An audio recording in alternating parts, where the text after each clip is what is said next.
people to come come to the chamber. So I've got someone covering for me. So this is great. Really enjoy seeing you. Let me know how we're going to proceed here. Sure. So Nico, do you want to? We're good to go. Yeah. And I just wanted to make sure I had the green light from our tech guy.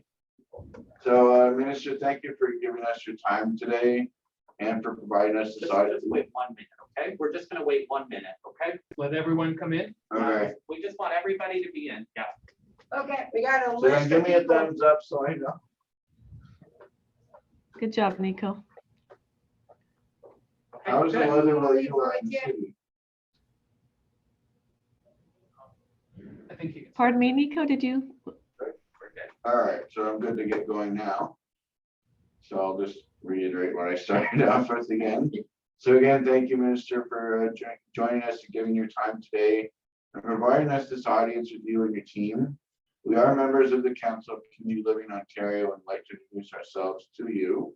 And we are meeting from our CLO office on Valley Brook Drive in Toronto, so not too far from the legislator. So myself, my name is Nico Papella and I live in Oxford, Ontario. I work as a crossing guard for the town and love working with the kids, making sure they get to and from their homes safe, to and from school safely. I'm tired today. I also work for our local Heritage Railway doing events and helping maintain the trains and grounds. I am the council president in my 4th year on council. I'm also a member of our local chapter in the Uxbridge area for Durham North, the Self Advocate Group, the A-Team. I'm part of the Rights Review Board at Community Living Durham North. Very strong about fighting for the rights of people who have a disability. I'm also a member of our Finance Committee with CLO and their Planning Committee for the conference coming up in the fall. I'm a huge tech savvy person with a computer and technology background, always eager to learn new things and help others as it continually evolves.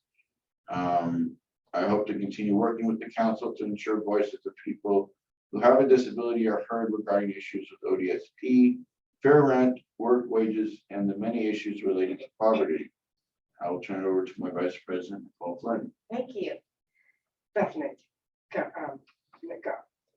I am Nicole Flynn. I am also a vice president of the council. I live with my family in Central Hastings. I left my apartment during COVID because I was not receiving enough support in 2020. I graduated from Lawrence College with a non-modified diploma in general arts and science. I have been advocating for people who have disability for over 20 years. 4 years ago, I became a member of the Council of Community Living Ontario. I am self-employed as a consultant and a photographer. Thank you for meeting with us today. Yeah, I can student our council member. Thank you, Nicole. I'm Judy Noonan, and I'm from Guelph, Ontario. I'm a passionate disability activist, a writer, and an artist. I'm also in my 1st year as council member for the Community Living Ontario. Having multiple disabilities has taught me the biggest lesson in life, to be grateful. Life has always been a challenge for me. I've had many ups and downs, but throughout my community work, I've been able to spread awareness and break down barriers, and that's what gives me joy. I also have been fortunate to have amazing opportunity and experiences in my life. I have been an advocate for those with disabilities through my association with Sunrise Equestrian Center for the Disabled, Ontario Personal Support Workers Association, Guelph Independent Living. I spoke at elementary schools, Special Olympics, ARC Industries, Community Living, Action Read, and the Cerebral Palsy Association. And I've also worked with Eliminating Poverty Task Force in Guelph. I've spoken to many groups about my hopes and dreams for a better tomorrow for all those who feel burdened by the challenges they face in society. I want to be the person who embraces values such as equal worth of citizens, equal rights to meet their needs, for freedom to spread opportunity, and finally, where we can reduce and eliminate unjust equalities. And as my tutor Katie said, things are only different because we label them that way. Now let me hand it over to Chris Beasley to introduce himself. Thank you, Judy. Thank you. Good afternoon, Minister. Nice to see you again. For everyone else, my name is Chris Beasley. I am the CEO at Community Living Ontario, and my role here today is support for council. So I will hand it back to Nico. Thank you, Chris. And I want to just add that I want to do a quick land acknowledgement to say the Community Living Ontario Council recognizes that its work and the work of its community partners take place on traditional Indigenous territories across the province. We acknowledge that there are 46 treaties and other agreements that cover the territory, now called Ontario. So now that we've introduced ourselves to you, Minister Fullerton, could you please introduce yourself and your team to our audience today? Thank you so much to all of you. I really appreciate your remarks, and it is really wonderful to see you. I just appreciate the work being done by Chris Beasley and his team. My team today consists of Mason Saunders. He's our Director of Stakeholders, and he will be certainly happy to connect with you afterwards if necessary, or at any time. So please know that our door is always open to you, and we appreciate everything all of you are doing.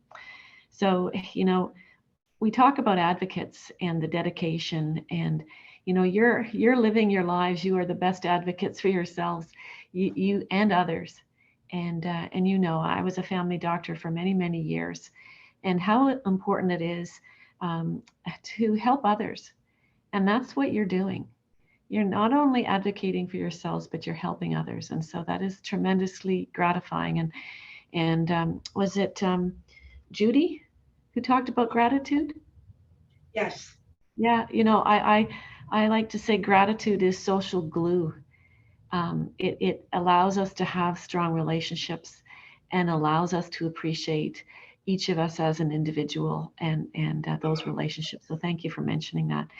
You've played an absolutely vital role in identifying the immediate needs of families and caregivers and individuals. And I like to think of individuals as the building blocks of society. And when we all come together, that is our society. And when we break it right down to the individual level, those are our building blocks. And so you've really helped to make your voices heard and the voices of others heard. So I thank you for that. And I think when we look at the importance of the vaccinations during COVID, the supports that were needed in the communities that you're in, you've been tremendous spokespeople. So thank you for that. And you lead with the heart. We need to be analytical at times, but we also need to lead from the heart. And it's your compassion and your dedication that really shines through. And I thank you for making the lives of others better. So on behalf of the Ontario government, I really want to express my gratitude for everything that you've been doing, every one of you, to help the people with developmental disabilities and their families. Because as a family doctor, I know how everything that happens to us as individuals also affects our families. And our families are often tremendous supports as well. And so how do we bring all that together? And family can mean many things. It can be the community that you live in. It can be the place that you're living in and the individuals that surround you. So it doesn't have to be a traditional family. So, I think when we share a common vision of how do we make things better for people, and we all have a role in that, and we can have a role in that, and some are more active than others, as you are, and I certainly applaud you for that. So I look forward to answering any questions you have, to be able to speak freely between us and understand what it is to experience life through someone else's perspective. And I think we could all do a little more of that. And I think we'd all be better off. So I very much appreciate your time today. Very generous of you. And thank you, Chris, for being part of this. So I look forward to listening. Thank you. Our goes out to you. You have a big job. We all do, you know, and we're all pieces of the puzzle. Yeah, So, exactly. thank you. So last week, our Council of Community Living Ontario hosted an open house webinar, which we had discussed, I think, with you last fall, that we were trying to set that up to discuss issues that people had. We invited people who have a disability from across Ontario to share the concerns that they have about issues that affect their quality of life. The topics discussed were housing, poverty, ODSP, passport funding, and mental health during COVID-19. Today, we will be talking about the real concerns that people have shared during the webinar. We have 6 questions today, and we will try to keep about 5 minutes to each question. And now I'll pass it over to Judy, who will ask the first question. Judy? Thank you. Thank you, Nico. My question for you is, I'm very grateful for what passport funding has allowed me to do over the last couple of years. I've been able to purchase most of the support I need to purchase technology that increases my independence. Like Alexa helps me a lot with, because I have severe ADHD, like with appointments and my calendar and reminders. But we have heard from people is that passport is inconsistent and should be the same across the board. I know people who receive 5,000 in passport funding, and their needs are so much more compared to people who receive more in passport funding. It seems that people who have families who are able to fight for them are able to get more funding. This is not fair. Just because there is someone who fight to someone to, just because there isn't someone to fight doesn't mean we don't deserve more funding. And then I'm just going to ask, would you please share what you and your government are doing to help fix this? Yeah. Thanks, Judy. That's such an important question. And I've often said, you know, why is it when sometimes people are at their most vulnerable that they have to advocate the strongest, you know, from speaking from a patient perspective. In your cases and the setting with the passport funding, we have really attempted to make this very person-centered, and understanding how incredibly important it is to address the unique needs of each person as an individual. And we're all different, and we all have unique needs, and so those individual circumstances. Rose. Yeah. I guess I forgot to mute one of the things on the page when I wrote the teams.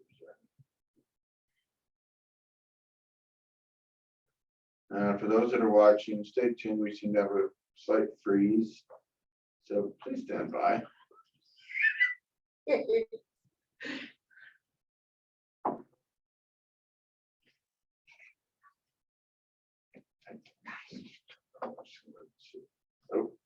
Oh, we lost her. Oh. She'll come back in. She'll come back. Now we need some music or something.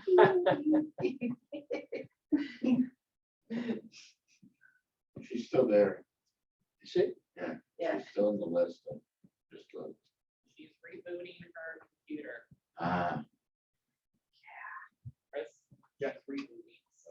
Like Nico says, you gotta love Yeah. technology. The minister has lost connection briefly. She'll be back momentarily. Sorry about that. Yep. No We problem. just for some reason the battery went dead here. So even though I was plugged in, so maybe the outlet doesn't work. But that's the way these things go. So in any case, You were not talking going about too long. Yes, passport funding, absolutely. And so very much important to make this individually and person-centered, because the needs of each individual are quite different. We temporarily expanded the list of eligible expenses for the passport program to make it more flexible for people. And we are currently looking at what worked well, what was helpful. So I think there has to be an ongoing conversation to understand the feedback from groups like yourselves, and very much wanting to hear your thoughts on that. And you have shared them, Judy, so thank you. The passport agencies determine how much funding a person will receive using a standard formula, but recognizing that each individual is somewhat unique. Whether a person receives more than $5,000 depends on the assessment, the priority level, and also government resources. And certainly during COVID, we certainly realized that it was a very, very unique situation. And that is why we really look to shore up the funding that we were able to provide to many sectors, and understanding the impact that this had on individuals. And when we look at the direct funding that's provided through the passport program, it allows, as you know, people to purchase key services, so they can take part in community classes, recreational programs, develop volunteer and daily life skills, or hire a support worker.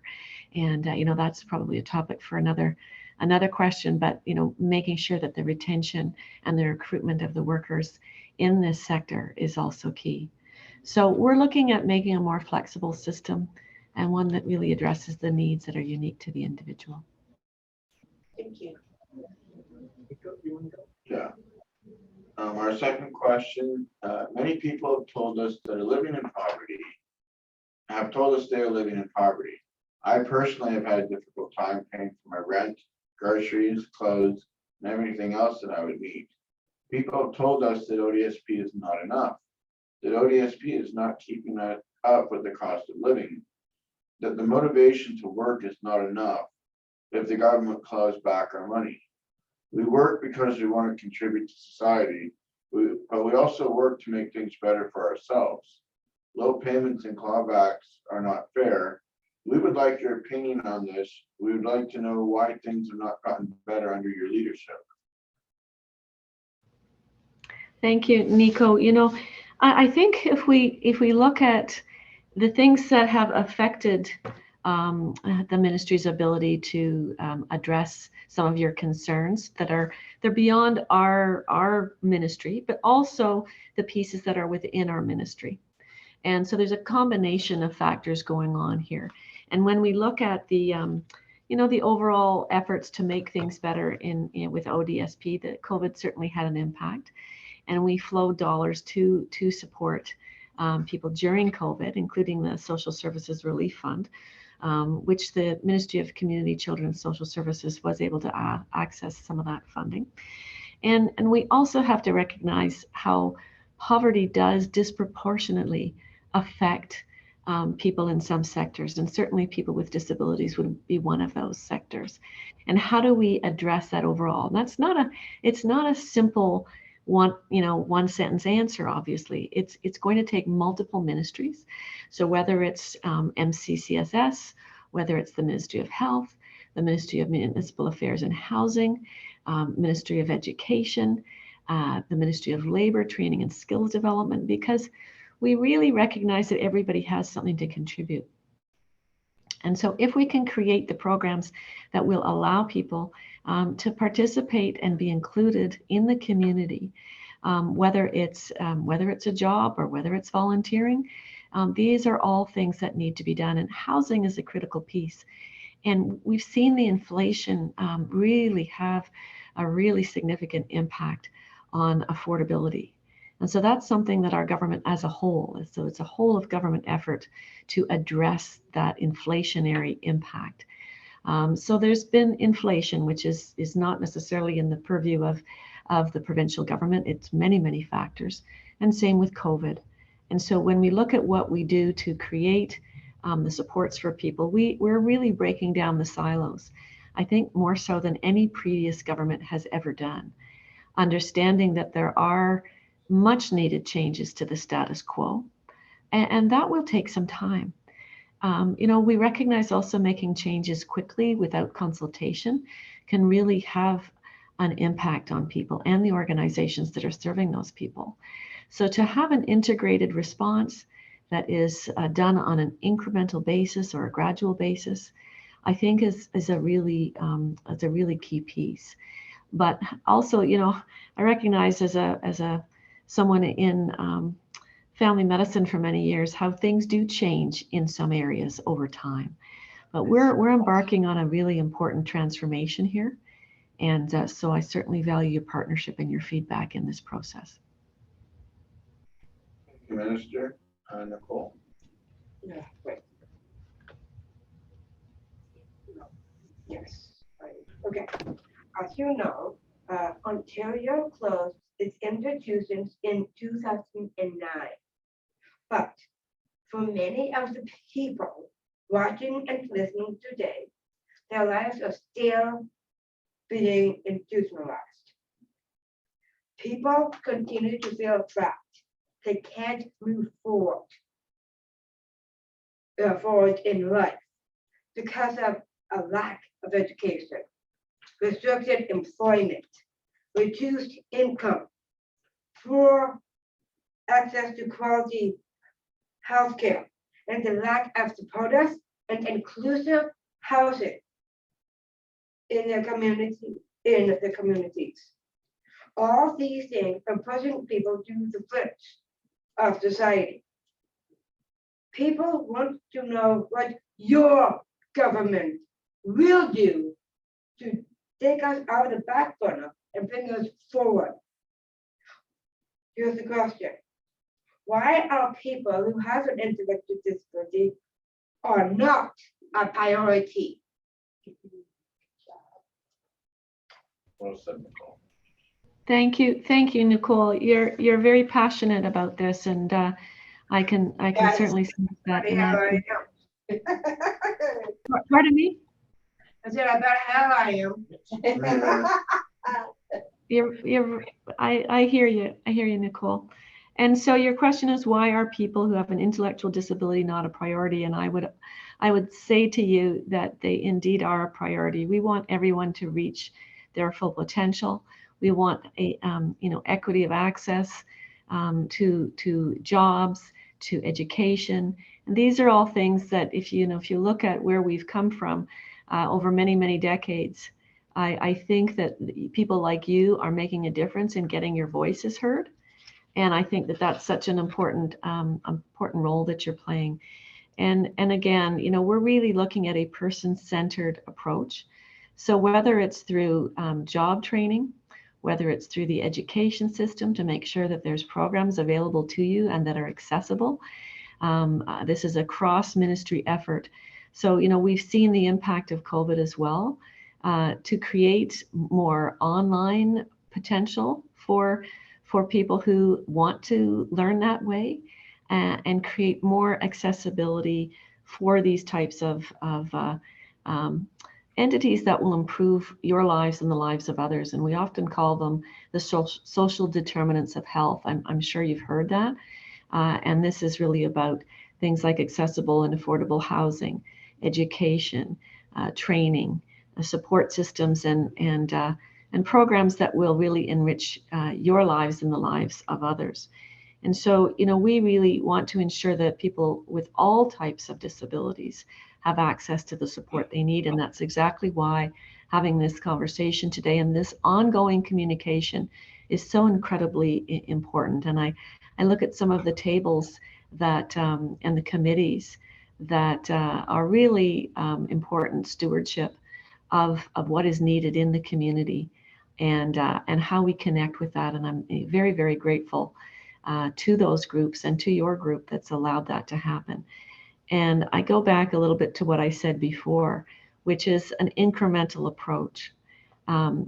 Change does take time, and we have to be persistent, and we have to be passionate, just like. Things always take time. Good things Pardon always me? good things always take time. Yes, change takes time. That's very well said, Judy.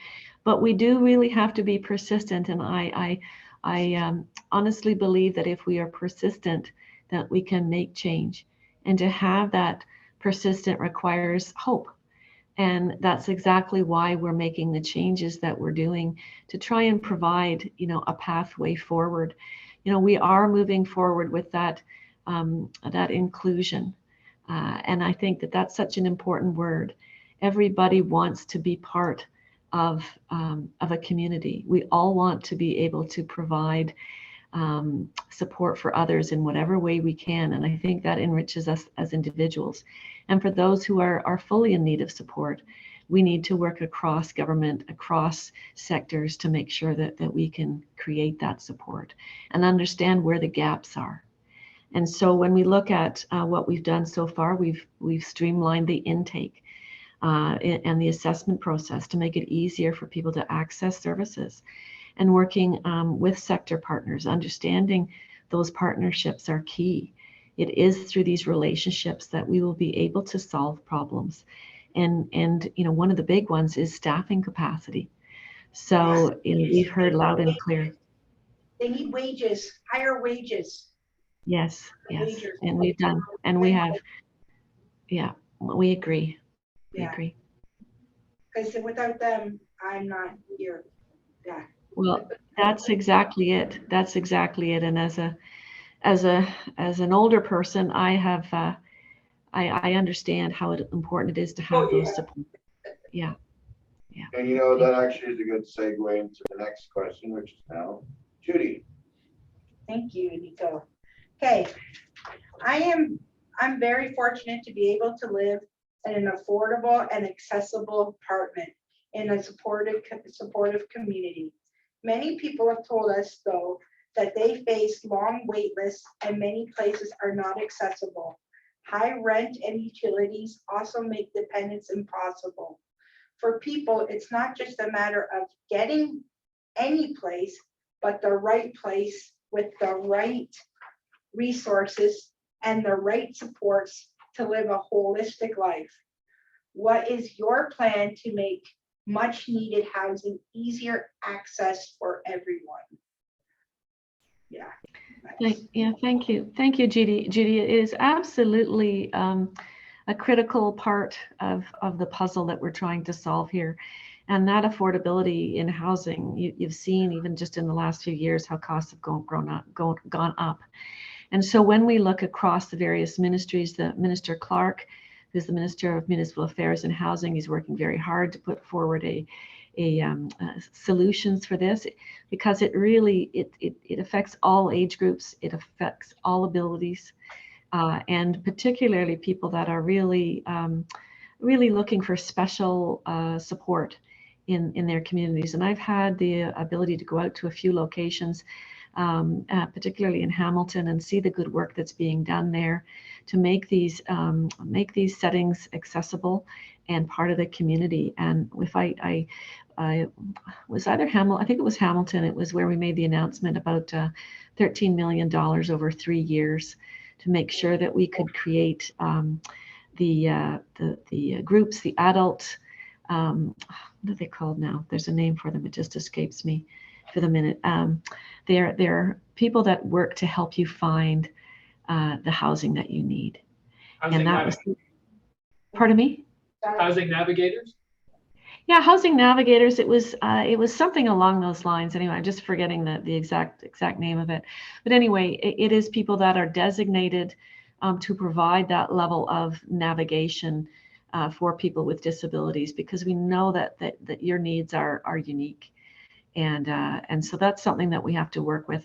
But overall, it's the levels of inflation for everything. You know, it's the affordability overall, and everyone's being affected by that. And it's a combination of things. It's not happening, you know, specifically a ministry issue, but it is something that as a whole of government that we have to address, because it is a major piece. But specifically for you know, the housing that is needed for people who have disabilities, this is absolutely key. And if we talk to Minister Cho, who's very much about accessibility as well, he's a real champion as well. And this is also about how do you access a job? How do you access training and education? So all of these pieces of the puzzle have to come together, and many of my colleagues are working very hard to get this done for you. Thank you, Marty. So I am a voter, and along with a lot of people watching us this afternoon, in the upcoming election, I'm sure you want our vote. Please let us know what your ministry has done over the last 4 years and what you plan to do to earn our trust and our votes. What are you going to do to make things better for people who have a disability? Ooh, Well, thank you. I think it starts with a foundational premise that each of us is important and significant in society and in our communities and in our lives of our families. We each have an important role to play. And I think that leads to that concept of inclusion, how important it is for each and every one of us to be treated with respect for what we contribute as an individual. And when I say contribution, that can take many forms. It can be a person who gives meaning to someone else for caregiving. It can mean someone who sees the role that they want to have in a job.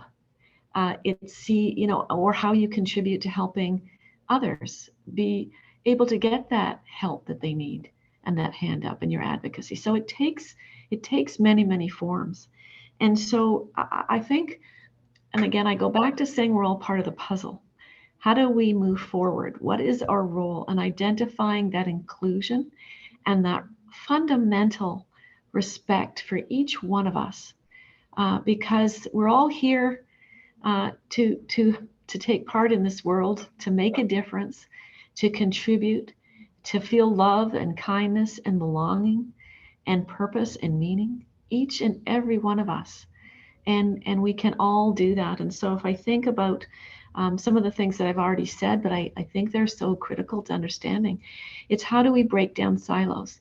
How do we as government work with the different ministries, work with other organizations, create those strong relationships with people that do the work in the community? And you are all part of that.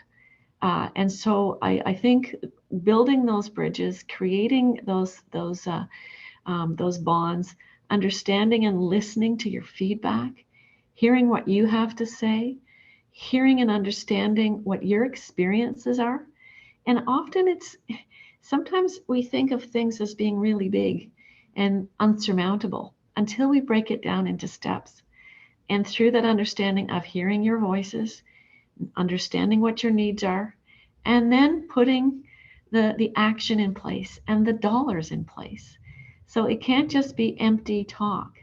It has to be about action. And that's exactly what our government has done and the ministry to start that process of building those relationships, understanding the connections that we need with you to understand what it is to go through a day in your shoes and what it is that you need.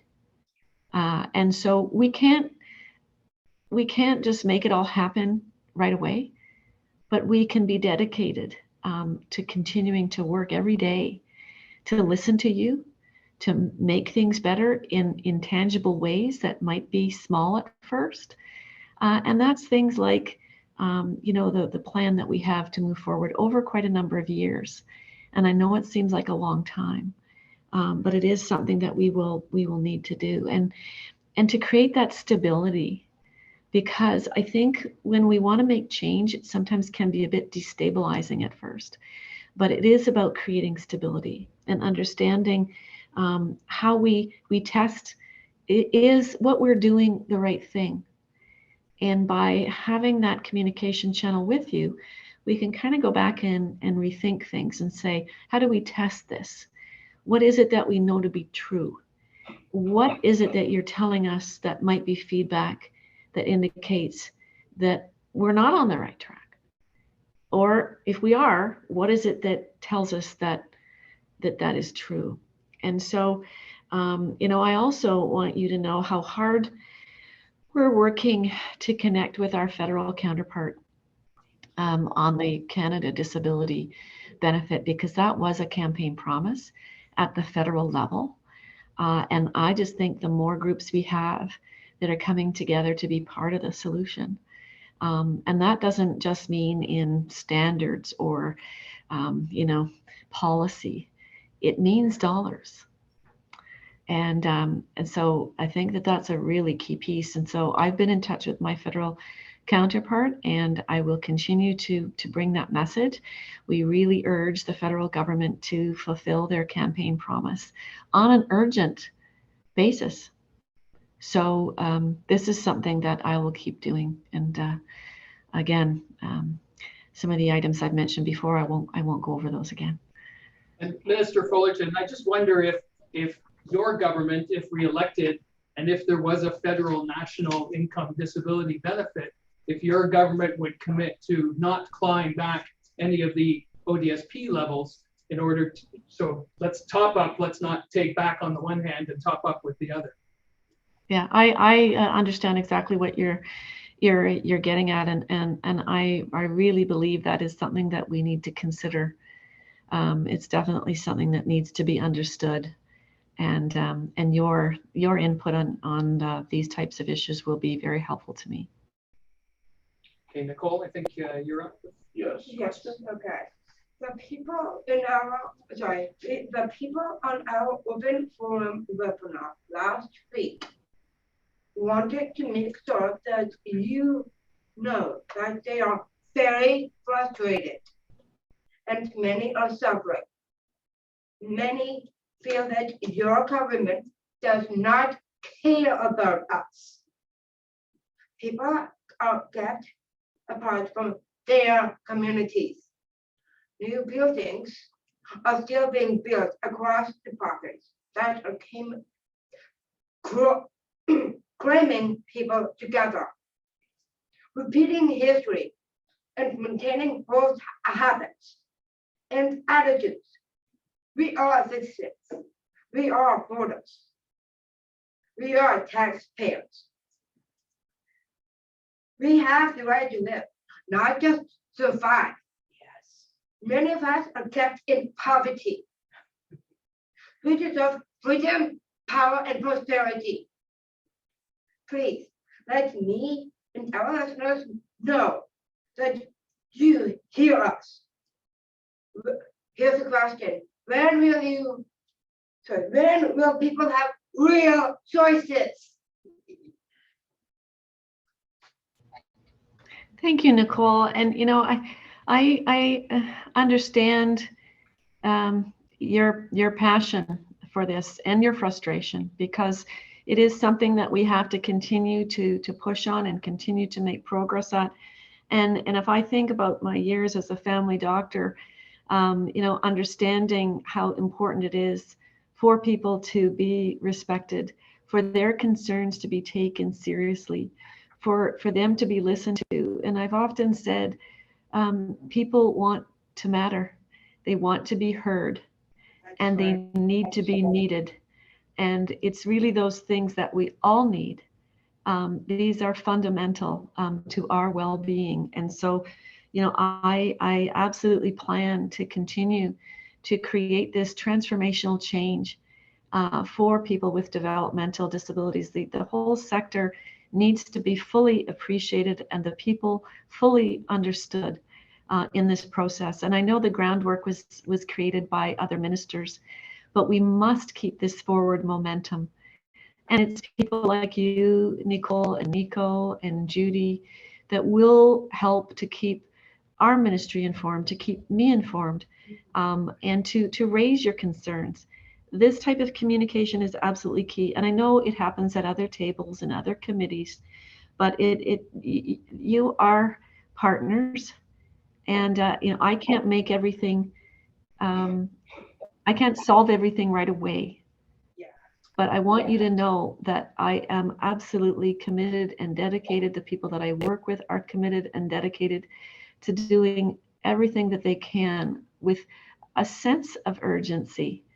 But it is a long transformation. It is a long transformation, and we know how important it is to keep up the momentum.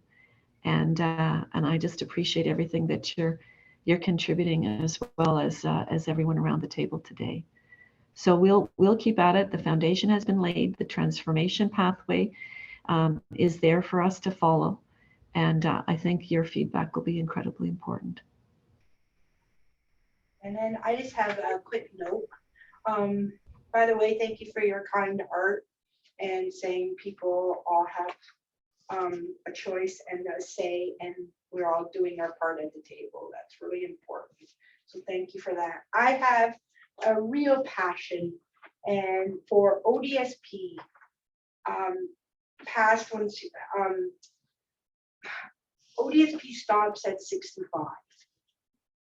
And I know when we turn 65, we get a pension, and that's a little bit more money, but it's the same amount as if you had disability with the benefits. I wonder, why are the benefits stopped at age 65? Why is ODSP stopped at 65? Judy, it's a good question. And I think it probably goes way, way back, to some of the benefits and things that would only be started at the age of 65. And if you look at actuaries and people that studied statistics and the lifespan of people in general, that's where it's probably a fairly entrenched number, 65, because I can tell you that there isn't anything special about 65, except it's in a lot of the regulations and legislation that government has used over many, many decades, but all created by statisticians and actuaries who studied that long, long ago. And so it is important to always, I think, have a new, fresh lens on these areas and understand why we do things that we've done for many, many years. And it's people like you that will raise these questions and make us think about it. Nicole did that, eh? About why we're still repeating history. Yeah, because when I'm 65, I'm still gonna have to pay for the guy that comes out to do my chair, and it's up $90 just for him to come out to see the chair. Like, and sometimes it's also transitions. Transitions can be challenging. It can be a transition from a certain age to another age when another benefit kicks in and helps to fill that void. But I think we have to understand, in a fulsome way, what the impacts are on the people who are affected by it. and our teeth are part of our bodies. Our teeth are part of our bodies. Dental. Yeah. Yes. Care of the mouth is exceedingly important. Yeah. Yes. I probably know as a doctor. Thank you. That's it. Thanks, Judy. That's it. I quickly want to just circle back to 2 things that I made note of during this. One of the things that stood out was you mentioned about getting more people involved in like with programs to understand where people need to get better perspectives on things. Is there a way that people like our committees and stuff can join parts of the ministry's discussion on how things are going to shape going forward, so they're understanding it from the people who have the lived experiences, who can contribute better to these things going forward? Thanks, Nico. I think when I first became minister, I was really amazed at the number of tables and committees there are. And sometimes tables and committees and channels of communication get set up, and it depends on how functional they are. So, and how meaningful they are. So I think we have to understand, if you are feeling that you don't have that input, then we need to understand that and understand how we can get you that input. This meeting today is one of the solutions. And if there's a particular channel that would be more beneficial, then we need to look for that as well. So if Chris has any other ideas, or if any of you have any other ideas, I'm certainly happy to entertain any other concepts that might work. But at this point, I think there are a lot of tables and committees. It's about making the ones that exist work really effectively. And the other question, and you mentioned that for people that are going on to services like DSO, they prioritize things based on people's needs, but a lot of us feel that they're using like a formula or an algorithm, if you will, to determine people's eligibility for things. when we shouldn't be seen as a number, we should be seen as people that need the services. So we're not being compared to, like, say, he has more severe things, he needs this, whereas I don't, but we're not being treated equally, we're being treated like a number. Thank you for saying. Yeah, nobody wants to be treated like a number, Nico, and you've said that really well. I think ultimately that's really where the reform and the transformation is to really understand how we put the person at the center of the changes that we try to make to support individuals. Everybody's a little different. We're all unique in our own way. Our circumstances are different. Our families are different. Where we live is different. And so how do we account for that at the same time create an equitable approach so that people's differences and unique circumstances don't lead to a sense of other people feeling that some people are getting perhaps better treatment or more supports. And so it's about giving the supports to the individual that are needed for them in their circumstances. And that's a challenge, because if we treated everybody the same and gave everybody exactly, the same, then there'd be people who had greater needs whose needs wouldn't be met. And yet there has to be an understanding at the ministry level and the government level of how to evaluate those needs. So it's challenging, but I hear you. So the effort needs to be to transform and create change that is beneficial and supportive to the people who need that care that is unique to them. And that's what we keep at the heart of everything we're doing is the individual. One last point before I wrap up with the last thing I'm going to say is that we've talked about how institutions have been closed, but a lot of people feel like with new buildings coming up, they're being treated like it's an institution, but not under the institution naming, if you will. And people feel like if they go into those type of settings, they're going to feel segregated and not being part of it and being able to participate in things. Because from the outside, people can see it as like a building and they're not seeing people engaged and stuff. So that's what we're trying to make the point known about not repeating history.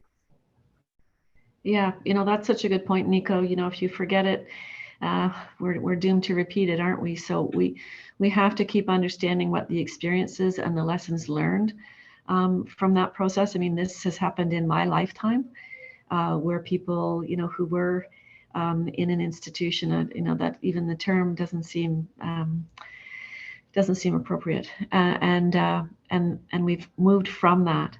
And at the same time, we have to understand that for some people, that might be their comfortable community. And so we're all different in terms of our perspectives. But I agree with you in terms of how do we create and help people find the community that suits them, that is supportive of them, that creates meaning and purpose for them in their lives. And that may mean different things to different people. And I think we just have to be respectful of, differences of perspective, but understand how important it is to treat everyone with the dignity that each one of us deserves in all phases of our lives. And, when we're born all the way to the end of life. And so I agree with you. We don't want to repeat, history that was negative in so many ways, and let's work towards creating a more inclusive experience for everyone, especially people who are so deserving and may not have a voice themselves. And so that's why what you're doing is really important. Thank you. So these were some of the topics that we wanted to bring forward to you, Mr. Fulton, on behalf of the council and other community members and partners. We hope that you will look into these and make policy changes so that people with disabilities are treated with dignity and are able to live their lives as full citizens in the province. We would appreciate the inclusion of people with intellectual disabilities on your planning committees and policy tables to ensure that their to ensure that the perspectives of people with lived experiences are heard. We do have other questions and concerns that we didn't have a chance to get to today, and maybe that's another arrangement for another meeting to address other topics, such as unemployment, shortage of support persons, staff turnover, people feeling labeled, increasing equality and accessibility to healthcare. So at this time, do you have any questions for us? Well, thank you, Nico, for those comments. And the question I would ask you, and you don't have to answer it. Just think about it.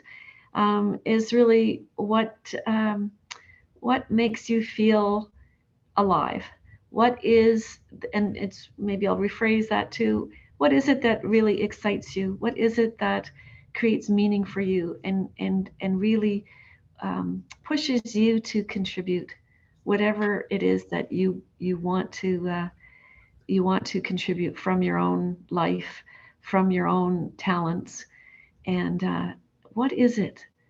And I think when we find our passion and we find the ability to make things better for others, it's often what drives us. So I would just, I think you found it here, but there may be other things that you want to accomplish. So I would just ask you to continue to think about that.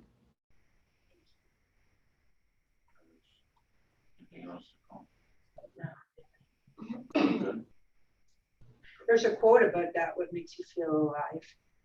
What makes you feel alive? There's a quote. Yeah, and just to think about what each of us has as an individual to contribute to others. And I think that always comes back to us in such a meaningful way. And I just appreciate everything that you're doing, and I look forward to another meeting with you at some point down the road. And please feel free to reach out to our ministry. Mason is here. And if I write to you, does it get to you? Like if I write to you, does the letter actually get to you, or does it go to somebody else and then they tell you what I said? If it comes in, there's a few different ways it can come through. And if it comes as a letter to the ministry with me as the minister, it goes through a bit of a process. If there is a response needed, I typically do see that. There's other ways to connect as well that are more direct through my staff, and we can certainly make sure that we keep lines of communication open for you. Because I'm a huge government writer, so I'm always writing letters to government, and I always wonder how it gets to you. The real answer is some of them would come, I would see them directly, and others might take a longer route. I bet you see a lot of letters. I see quite a few.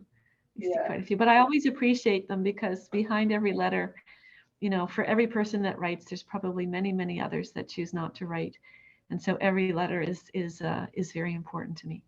Yeah. Well, Minister Fullerton, we appreciate your time, and thank you very much for hearing our concerns today.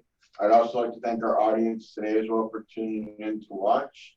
I appreciate it, and on behalf of council, thank you again for meeting with us today and having people listen to this conversation. And I look forward to meeting with you again soon. Yeah. Sorry, Nico. You're very welcome. It was a pleasure to see you all today, and thank you for your very important work. Take care, all. Thank you, everybody. Bye. Thank you.